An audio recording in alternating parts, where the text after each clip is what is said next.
Hindi cinema में यूं तो कई अभिनेत्रियों ने अपनी अदाकारी से दर्शकों के दिलों पर राज किया, लेकिन महानायिका का दर्जा सिर्फ और सिर्फ एक नायिका को ही दिया जाता है। ये अदाकारा कोई और नहीं, सुचित्रा सेन है। बड़ी बड़ी आंखों वाली सुचित्रा न केवल शानदार एक्ट्रेस थी, बल्कि बेहतरीन खूबसूरत भी थी। यहाँ तक कि दिलीप कुमार और विमल दा भी उनके फैन थे। बंगाली सिनेमा के साथ सुचित्रा ने हिंदी सिनेमा में भी अपनी खास पहचान बनाई थी। उन्होंने दिलीप कुमार जैसे सितारों के साथ हिट फिल्में दी। सुचित्रा सेन कामयाबी की सीढ़ियां चढ़ ही रही थी, जबकि उनका स्टारडम उनकी शादीशुदा जिंदगी बर्बाद होने का कारण बन गया। फिर एक समय ऐसा भी आया जब सिर्फ एक फिल्म फ्लॉप होने के सदमे में उन्होंने फिल्म इंडस्ट्री और लोगों से राब्ता खत्म कर दिया। सुचित्रा सेन ने 48 साल की उम्र में उन्होंने संन्यास ले लिया था। दुनिया से छिपने के लिए उन्होंने 36 साल तक एक कमरे में कैद होकर रही और सुचित्रा सेन ने दादा साहेब फाल्के पुरस्कार लेने से भी कर दिया था इनकार। ऐसा क्या हुआ था कि उनकी आखिरी इच्छा दुनिया की नजरों से छिपाकर अंतिम विदाई दी जाए, जिससे कोई उनका चेहरा न देख सके। आइए जानते हैं सुचित्रा सेन के जीवन से जुड़े किस्सों के बारे में। सुचित्रा सेन का जन्म 6 अप्रैल 1931 को बंगाल के सिराराजगंज के पास स्थित भागाबारी गांव में हुआ था, जो आज बांग्लादेश में है। ये अपने पिता की सबसे छोटी संतान थी। सुचित्रा का असली नाम रोमा दास गुप्ता था, जो फिल्मों में आने के बाद बदल गया। सुचित्रा सेन की शादी महज 15 साल की उम्र में हो गई थी।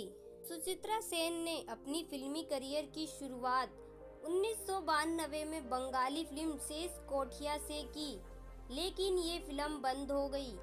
साल 1953 में फिल्म 7 नंबर कोयदी में कास्ट किया गया।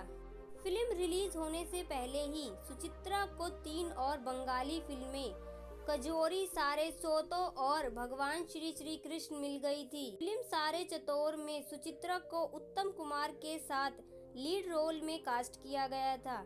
ये फिल्म सुपरहिट रही और सुचित्रा को बंगाली सिनेमा की टॉप एक्ट्रेस में गिना जाने लगा। सुचित्रा सेन और उत्तम कुमार की जोड़ी को लोगों ने खूब पसंद किया। बंगाली सिनेमा में बड़ी फिल्में बनती तो सुचित्रा और उत्तम कुमार को ही कास्ट किया जाता था। इन दोनों की जोड़ी आइकॉनिक जोड़ी मानी जाती थी। एक इंटरव्यू में दिलीप कुमार ने कहा था कि पर्दे पर उनकी पसंदीदा जोड़ी सुचित्रा और उत्तम कुमार की थी। 1955 में उन्होंने हिंदी सिनेमा का रुख किया।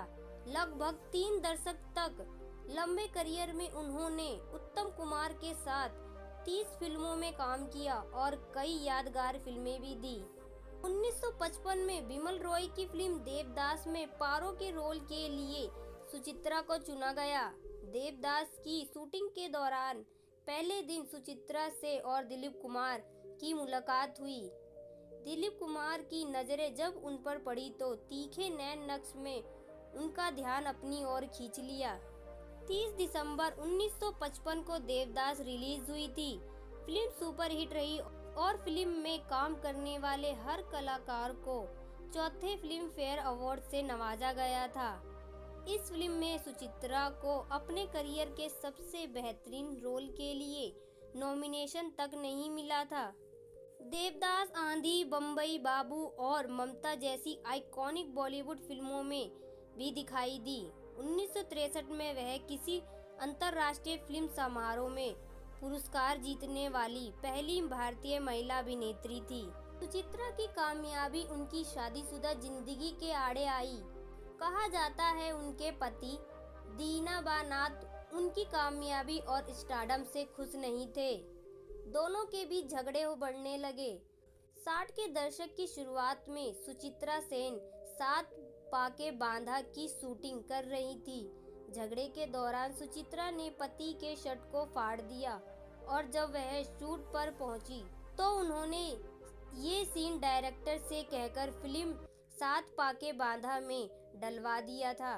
1963 में रिलीज हुई इस फिल्म ने सुचित्रा को इंटरनेशनल स्टार बना दिया था।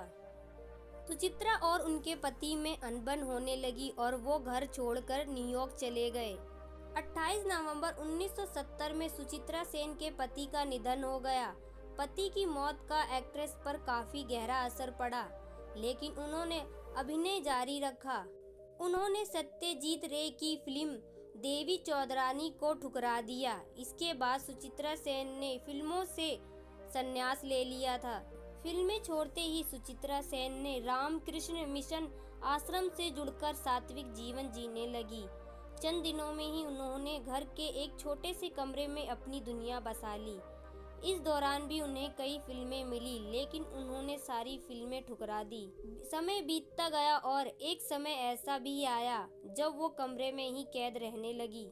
उनके परिवार वालों को भी उनसे मिलने की इजाजत नहीं थी। 2005 में सुचित्रा सेन को भारत के सर्वोच्च सिनेमाई पुरस्कार दादा साहेब फाल्के पुरस्कार से सम्मानित किया गया था, लेकिन अभिनेत्री ने इसे लेने से इनकार कर दिया था। दरअसल वे दुनिया के सामने नहीं आना चाहती थी। सुचित्रा सेन की बेटी मुनमुन सेन खुद एक अभिनेत्री थी जो 80 के दशक की पॉपुलर एक्ट्रेस में से थी। जनवरी 2014 में लंग्स इन्फेक्शन से जूझने के बाद 82 वर्ष की आयु में कोलकाता के एक अस्पताल में सुचित्रा सेन का निधन हो गया। 82 साल की उम्र में आखिरी ख्वाहिश थी कि मौत के बाद भी उनका चेहरा किसी को न दिखाया जाए। यही वजह रही कि उनकी मौत के महज 5 घंटे में ही उनके परिवार वालों ने कलकत्ता में उनका अंतिम संस्कार कर दिया। आखिरी ख्वाहिश के मुताबिक उनका चेहरा ढककर रखा गया था, जबकि उन्हें अंतिम विदाई देने हजारों लोग पहुंचे थे।